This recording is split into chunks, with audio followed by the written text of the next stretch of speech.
This is Karen with newclevelandradio.net, and it is time for Avoid the Maze, Your Special. And my guest today, Craig Parks, who I met through podmatch.com, is special. Not only is he a parent, but he is a parent who has, I guess I would say, created a formula of some sort um, in helping raise the youth of today. And I'm assuming that part of that ideology that you've come up with maybe has to do around your son. Or did this come about before your son? Well, I think there's a combination. So I have been working with children. I've been working with children of all ages for over 30 years now. I've created 2 summer camps and have trained a lot of people how to work with kids. I became a very, very young camp director. The first camp that I created, I was 23 years old. So I got a very early start in terms of being a camp director and hiring and training people to work with kids. And so I had been doing that before I was even married or had kids. And then when I had my first son, Jonah, I have 2 children now. And when I had Jonah, I had already been working with kids for probably, over a decade and had already learned a lot just through my own education and through my own experiences. And when Jonah came along and becoming a dad after working with so many kids, it was an extraordinary event for me, as you can imagine. The life difference between becoming a parent and not being a parent, like the world changes Right. drastically. And then about 17 months after he was born, the world drastically changed again because it was at that point that we got our at risk for autism diagnosis, but we'd already started noticing things being a little bit different. Um, but the day we got that kind of validation that something was a little bit different, um, we went into a little bit of a tailspin, as you can imagine. A lot of a lot of our kind of hopes and dreams and visions that I think that probably a lot of people have of, oh, we'll become parents, we'll raise our kids, and we'll just do our Yep. thing. Uh, a lot of that goes out the window, and you have to kind of readjust to a new reality. And in those first years, for me, were especially scary. The thought of, wow, I may not ever hear my child say the word daddy, or I love you. And thank God we did get past that, at least for us. And I know there's a lot of families who have nonverbal kids Right. who don't. And in fact, we've got friends who it's a really hard thing. Jonah didn't start speaking till he was well past the age of 2. And so that uh, it was hard times. But when we got that diagnosis, Karen, we ended up going right into action. In terms of speech therapists, occupational therapists, behavioralists, floor time, ABA, RD, like all the stuff. And so to answer your question, I had my own experience and did my own reading and my own learning, but then getting to work with all of these specialists um, for my son and watching and learning from them, I kind of took this hodgepodge and realized there's something here that I found.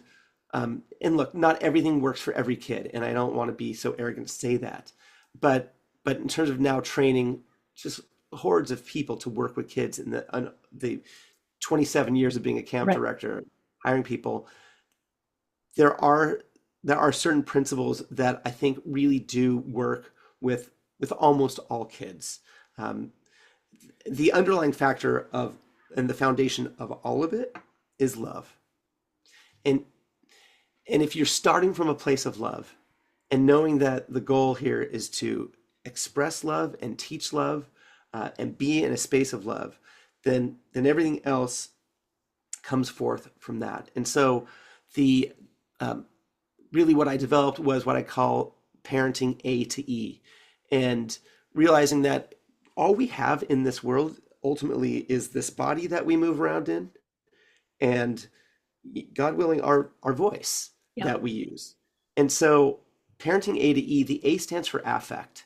And the way we physically use our body and the way we use our voice, there's an affect to it.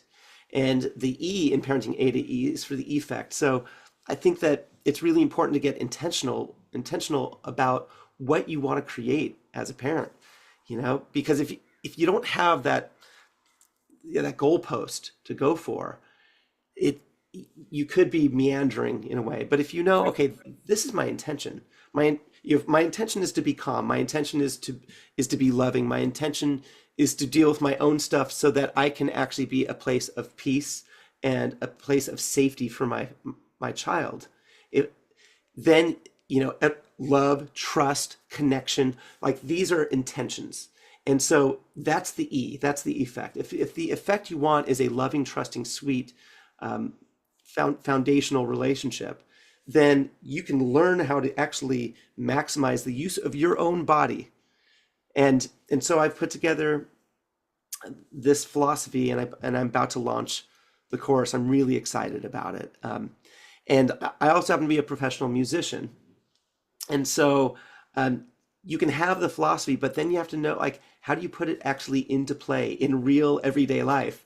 And Right. so um, one of the ways that when you become aware of how to use your affect, you can use it for really, really amazing connection with your kids. Like to the point where it is so joyful just to watch, when they're washing their hands or doing diaper changes, or when it's bedtime or when it's bath time. When you know how to use your body and your voice to maximize connection, the it's no longer like it's just the birthday parties and it's just going to Disneyland that are the memorable days.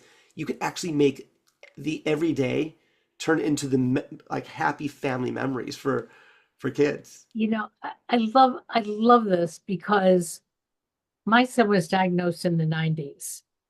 So back in the 90s, when you were diagnosed on the autism spectrum, they didn't call it a spectrum then. It was you have autism, and you thought that everybody was exactly the same.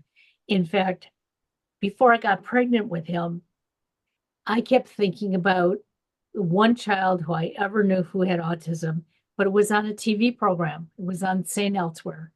And I kept thinking to myself, I'm getting pregnant in my older years.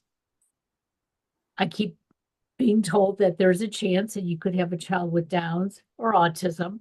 Well, I knew what Downs was, but it was like my husband and I wanted this child. Now we had him for the first 6 years. He was neurotypical as far as everybody was concerned. And one day in school, somebody saw something. They called in the school psychologist. Next thing we know, we're seeing neurologists. We're trying to get a diagnosis. Now he has a diagnosis, and now he became labeled.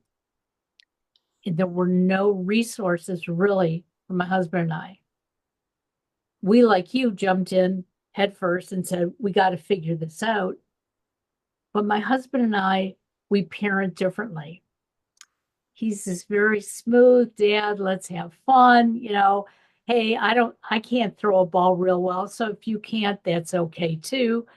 And I'm the one who says, come on, we got to make sure that your shoes are tied and everything is done. We thought we were doing the wrong things. My son now is 34, and it's very interesting that right before this podcast, out of the blue, he called me just to say, and he had already talked to me earlier this morning, okay? And was like, I just want you to know that I really love you and Dad. It's Oh, because of the two of you that I'm able to do what I'm doing today. wow, wow.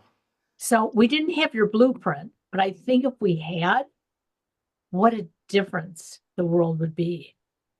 Because we we didn't pay attention to what our voices sound like. We didn't pay attention to what our movements were. However, I do today, and I know that's what he sees, when we talk to each other on the phone. If he's, in a meltdown, I'm quiet, and that calms him down. Eventually, it's like, okay, I think I've said enough. So you had this experience. You're expecting to have a neurotypical child, but you sort of notice that it's not quite right. Now you get a diagnosis. You and your wife jump in and say, hey, we got to figure this all out. What was what was your surroundings like? What was the family and the friends like? Because we lost all that support initially because they were afraid of what we were going through. Oh yeah.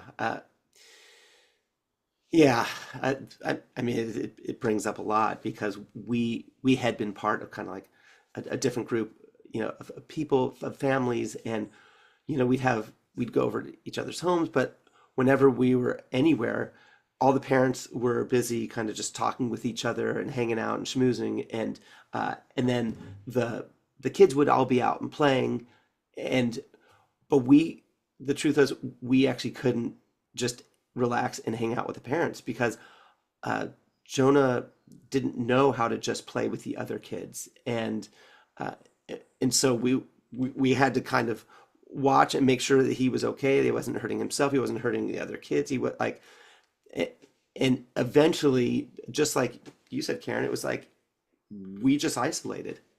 And it's a very, very common experience for parents of special needs kids to isolate, to actually be isolated, and to be and feel quite alone in their journey. And it is absolutely, it's, one of the things that I talk about in the course. One of the first things I talk about in parenting A to E is taking care of our own well-being.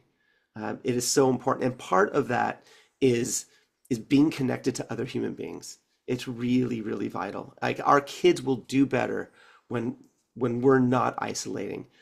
But it's and I've run groups and facilitated groups for parents with special needs, and it's hard to get them there Yeah.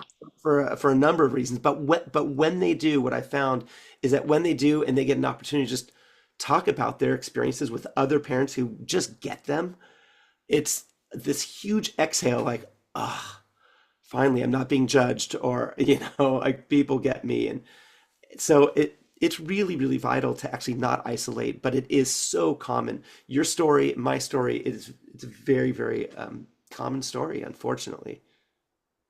So you talk about a support group. There weren't any real support groups back in the 90s. In fact, there were the large organizations, the charitable organizations, and it was basically you were told, hey, go join that organization, help them raise money, you'll meet other parents.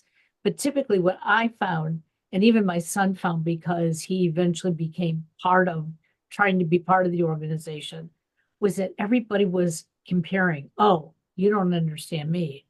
My child's nonverbal. Oh, you are so lucky. Your child, is integrated in the classroom. And I remember saying a number of times, I don't care where we are, where our kids are right now. Where are we? I needed something other than taking care of him and going to work and being a wife.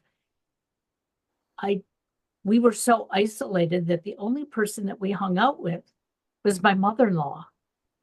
And then when she passed away, my husband and I looked at each other and said, we're all alone because our son was now 18. He was going to college. He was slowly making friends. And we were seeing on the sidelines, you've got friends, you're communicating, and we're by ourselves. So how do you help parents in the support groups to understand that how important these relationships are? Well, it's a great story in terms of really highlighting the fact that just kind of if you're just kind of out and about in the world, and maybe just going to events, people will say things to you that are actually quite insensitive. As somebody who is used to facilitating groups, the the groups that I used to run, that never happened because you actually establish what does it mean for this to be a safe space? What does it mean to be a non-judgmental space? What does it mean to actually listen to one another without comparing? So every one of us can have the experience of just actually being understood and heard. And so that did not really happen so much in the groups that I ran. So I would encourage parents to find spaces where there's really skilled facilitators so that that doesn't happen, because you're right, it could end up having kind of this backlash of like, I tried to get support and I didn't. And then you end up feeling even more isolated. Right. Uh, yeah. So how old is your son now? So my son is 20 years old now, and it has been quite a journey. I haven't really talked about him much, and I just like to say that he's an extraordinary soul, like a really, really beautiful soul. It became quite clear early on, that my son was never going to go to college. He was um, he wasn't really going to get a high school diploma, and in for that recalibration process is okay. Not everybody is meant to do the same path, right? And Right. and so, but every human being has gifts. Every human being, like that's my belief. Is where I come from spiritually as well. And so what are my son's gifts, and how can I nurture that, and how can I let go of the the vision and the dream I had, when my wife was pregnant, and I thought about, and and I think it's an ongoing process still, right? It's like denial, acceptance, and I think that it's quite normal to kind of go through. It's not a linear process that I found. Um, and so when my son was young, before he even said his first words, well past the age of 2, I remember him standing up in the crib one day, and I hear, and I'm Interesting. like, oh, that's a melody. That is a melody. And it was. And it turns out that my son is extraordinarily musical. So I'm a professional musician as well. And mean, I was kind of jumping out of my skin, like, wow, my son, he just sang a melody. He can't talk yet, but he sang a melody, right? And there was always a lot of music that was happening in the house. And then when he was 3 years old, my parents got him his first little toy drum set, and he sits down at this thing, and he's like, boom, pop, boom, boom, pop, and I'm like, oh, that's a beat. Like that is a real beat. And I couldn't believe it. And then when he was 5, I discovered that Jonah has perfect pitch as well. And and so we ended up getting him, like, really getting him into music. And there was always music flowing through the house, but got that drum set he got when he was 3. We ended up getting a bigger drum set as he got older. And there's YouTube videos of him when he was 6 years old, before he had any lessons, where some of the teens that I was working with, I had a teen band that I was directing. I had them come over, and we did a 30-minute session of just music of The Who. And there's a couple of clips from that on YouTube. It's incredible. I ended up forming a youth rock band for my son, because he happened to be in School of Rock, and they completely mismanaged him. I mean, it was devastating. It was devastating to me, and I didn't really allow it to be devastating to him, because right when they did that, when they kicked him out, essentially, with really no warning, uh, I went right into action. I'm like, I'm forming my own youth rock band, and I did. And so he had a place to play, and so and then later on, he became a DJ, and we live in San Diego. During the pandemic, the San Diego Autism Society put on an Autism's Got Talent competition, and Jonah ended up winning that as a DJ, and the local news covered him, and so he became a DJ, and he's a drummer, and I started this YouTube series called Parks and Pals with him, where we would do a number one hit song. We ended up doing 5 or 6 of these videos from 1958 to 1963. In each year, we chose a number one hit song, and I'd have different friends of mine come in. Those were our pals, and Jonah would be on drums, and we would do these songs. So that's on YouTube as well. So you could see, I was trying to figure out, how do I honor his gifts. He's also a really big time skateboarder. He loves skateboarding, and Jonah now lives in a group home about 20 minutes away with other disabled adults, and he gets transportation, and he has a day program he goes to, which he loves, uh, and he, in fact, he just has his first girlfriend, I love and she has cerebral palsy, and she's really sweet, and she's 29, and she adores him, and but Jonah has also started his first business. He teaches skateboarding to kids, and he is incredible at it, and he pumps them up. Um, so he's doing that. I got him his first paid DJ gig about 3 or 4 months ago, doing a wedding, and they loved him, and he was pumping everybody up at the party. And so he has his skills, right? He doesn't have a high school diploma, and he doesn't have a college degree, and he never will. But the level of joy that he brings through his music, through his skateboarding, through his energy, through his just desire to be a source of joy for people is it's so beautiful. I have another friend out in California who has a son. Um, she and her husband were trying for years to have a child, and uh, unfortunately, because of infertility, they couldn't have their own, but they adopted this wonderful little baby boy, and only to find out that he was on the spectrum. And she just devoted her life to him. But as devoting her life to him, she allowed him to show her his skills. And at the age of 2, he would love to just sit and paint with water. And he would envision and he would tell her what pictures he had. Today, he's a phenomenal artist. Okay. He too doesn't have a college education, but he has a career. And luckily, mom saw it and mom has worked with him. And there have been other people who have helped in that circle as well. It's not just mom going around saying, hey, I've got an artistic son. It's very obvious. But one of the things that I learned early on was what she did, and that is letting my son show me what his interests were. And at the age of 2, before he was even diagnosed, I was traveling for business. And one night, my husband, he called me and they talking to me, and my son says, I can't talk, can't talk. And I said, why? And he was watching the Oreos. And I said, the Oreos? What are you talking about? He was watching his first baseball game. It was the Baltimore Orioles against the then Cleveland Indians. He did not stop for baseball. Everything was about baseball.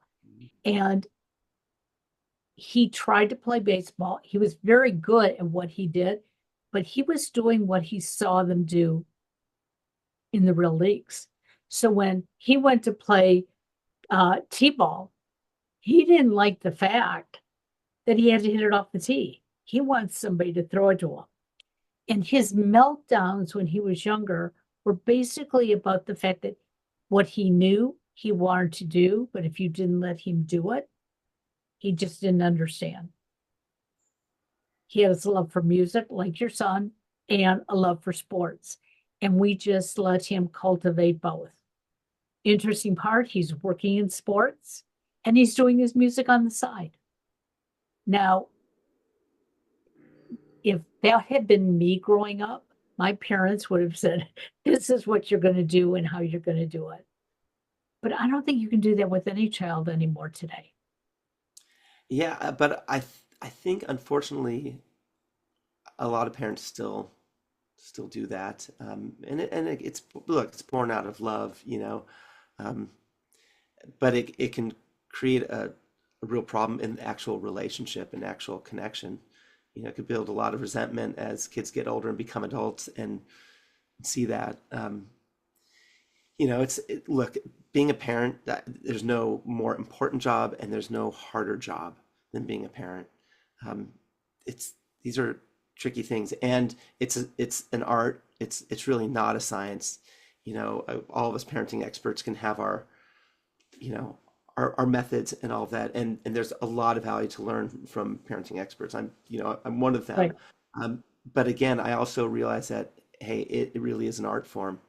Uh, and there are principles that you can learn, but then you really have to learn how to read cues, right? And that's something that Jonah really taught a, me a lot. I mean, I'd already done that with working with kids for over a decade at that point, but still, there's a whole new level when you're dealing with a kid on the spectrum.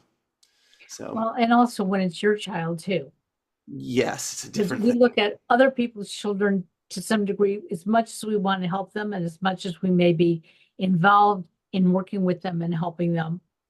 When it comes to our child, sometimes our brain sort of triggers us, and says, let's do it a different way, or hey, I know better.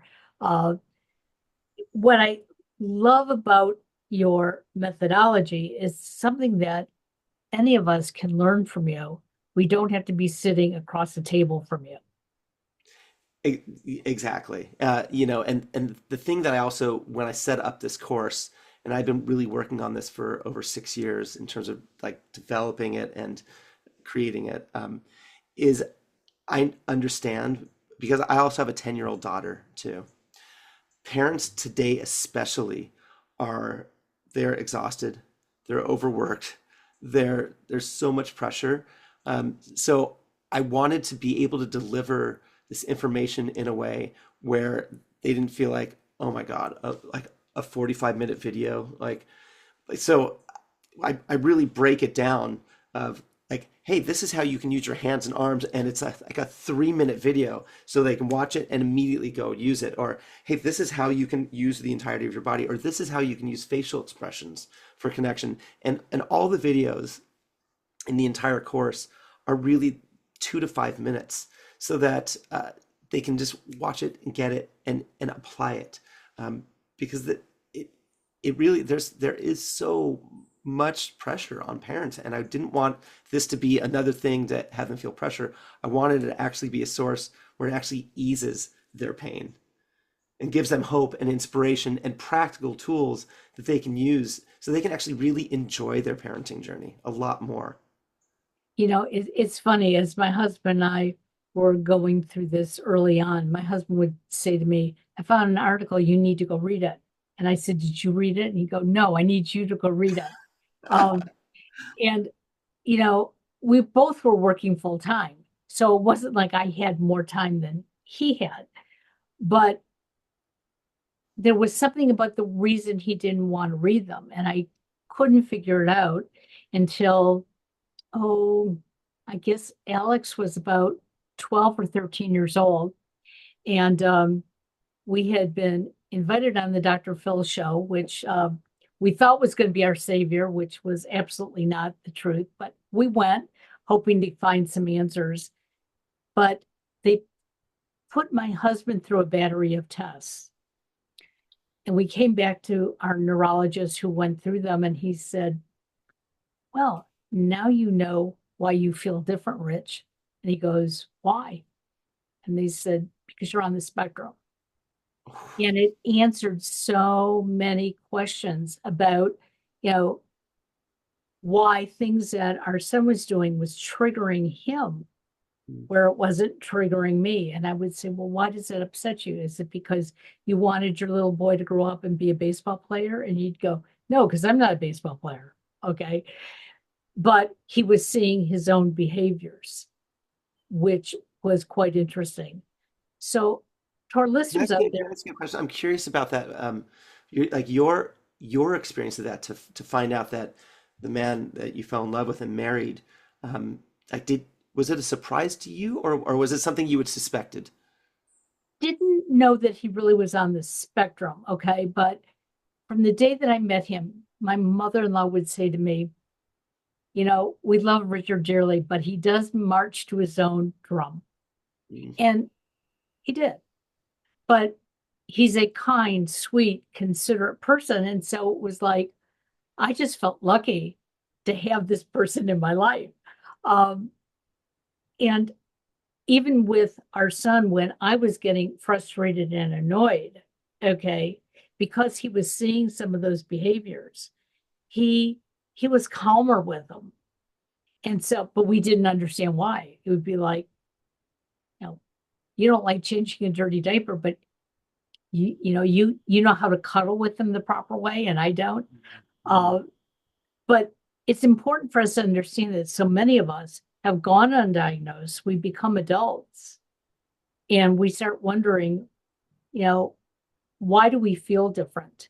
And when my husband got the diagnosis, he was so grateful because he said he felt like the third wheel his whole life.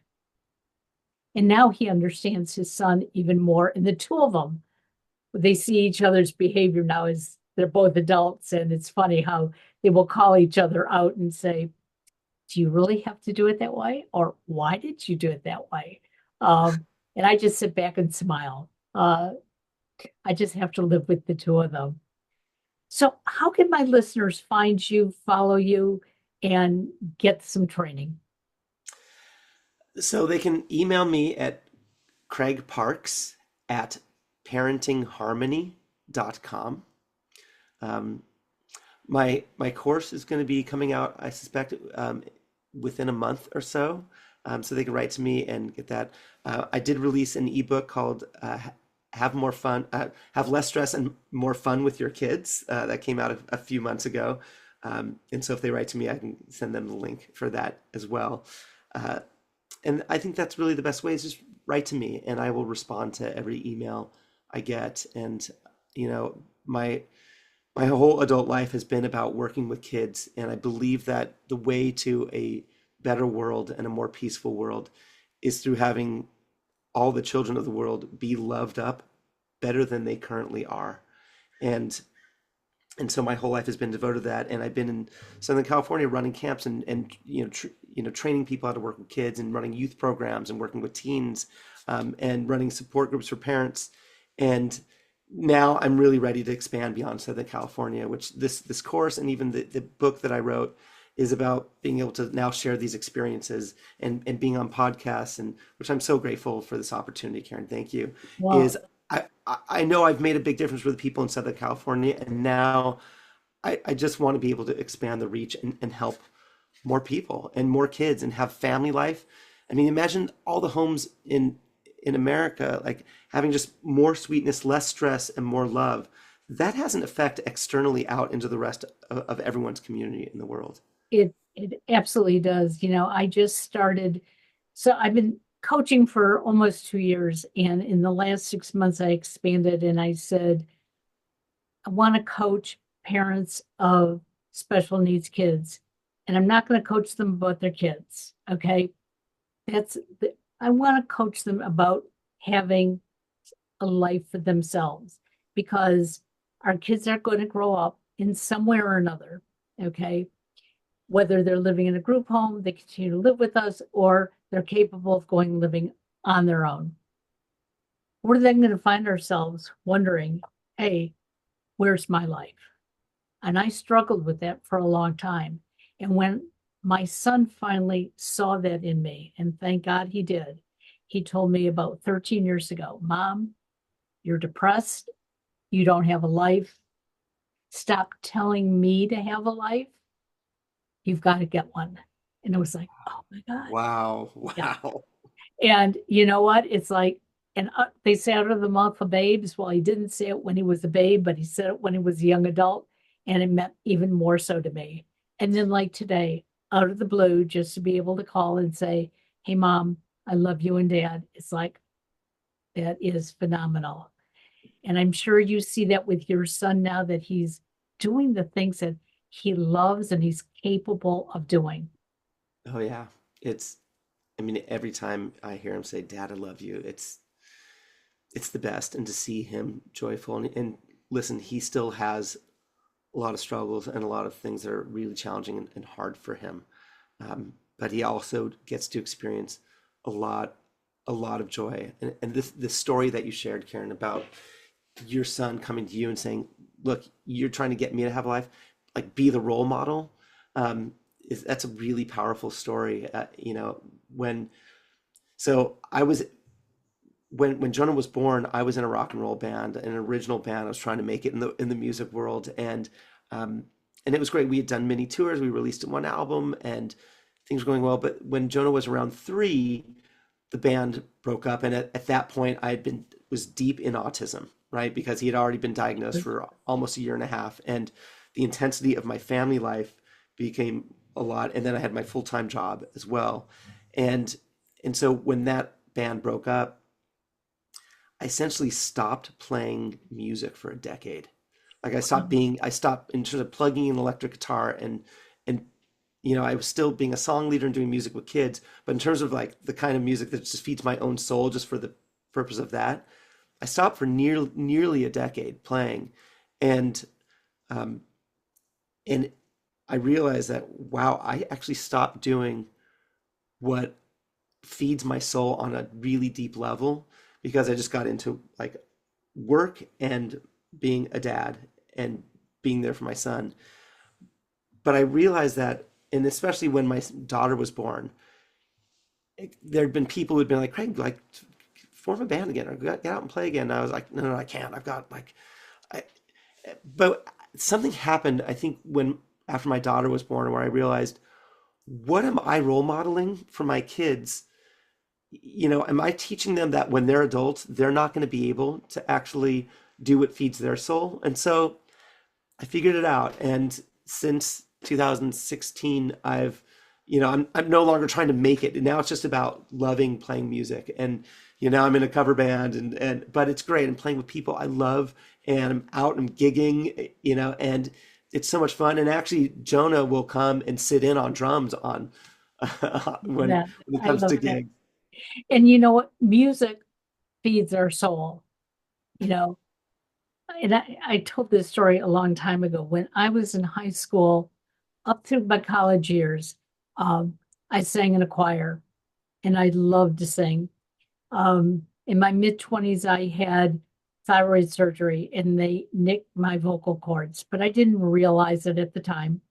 And I don't know, I think I was singing to my oldest son when he was a newborn baby, and I realized I can't sing. What happened to me? And I thought, well, it's not a big deal. About 10 years ago, I mentioned this to a doctor, and he said, well, as he looked at all the test results, he said, your vocal cords are nicked so badly. He said, you're not going to be able to carry a tune, but that doesn't mean you can't sing. And I said, what does that mean? He said, sing for yourself. So my son is a vocalist. So I will not sing around him because I know it annoys him. But on a day that I'm feeling stressed, I'll turn up the radio, I'll turn up music, and I will sing. And you know what? I think it's great that you're in a band. I think it's great that Jonah can sit in. And, let's look at what we can do rather than what we think we can't do. So I may not sing in a choir anymore, and I may not stand on the stage and perform, but I can sing in my house and I can love my own voice. What a great lesson for everybody. I've talked to so many adults who say, "Oh, people when I was younger said, I have a terrible voice." I'm like, they were wrong. Like, sing and just like it feeds the soul. It really does. And music does that, and that's why music is also a really big component of the parenting A to E course. Like, these are songs that I wrote naturally when I was just giving my kids a bath, or writing a lullaby when I was just laying down with them at night. And so these are all kind of the making the everyday memorable. And when you do these things ritualistically, like I just asked my daughter, she's 10 now. I'm like, do you remember diaper changes? And she's like, oh yeah, you used to sing the coconut song and make a beat with your feet song. I was like, it's amazing, right? She will, Yep, and that's just one example. So that's what I want my course to do is really help with the bonding in these everyday moments, so that parents realize that they can they can have so much fun, and once they get an understanding of their own affect and their own voice, right? And in your story about learning to sing even just for yourself, and the qualitative difference that makes is really a powerful one. Thank you for sharing that. absolutely. Well, I want to thank you for joining me. All your information will be in the show notes. Also, in the show notes, I am going to put a link to a music video that my son put together, and it's the first song that he ever wrote. It's called Into the Light. And I think for you and the other listeners, when you hear this song, you're going to realize that it's all about the ability, not the disability. Thank you for That's joining me. beautiful. You know, Karen, I just want to say, so I wrote a song for my son called Give and Get, and it's actually about special needs. And the reality is that there's not one of us walking this planet who doesn't have some special need. And that song is actually in my course as well. So I would love to hear this song by your son. Is it recorded anywhere? And Um, he's recorded it. So my brother's a music producer, so he got the video put together for him. Um, and it's on my brother's musical website as well. So I will send all that to you. But the video itself, I'll put in the show notes for the listeners because um, we got to look into the light. And I appreciate you. absolutely. Thank you, Karen. Thank Really you. appreciate you Have a too. great day. Bye You bye too. now. Bye.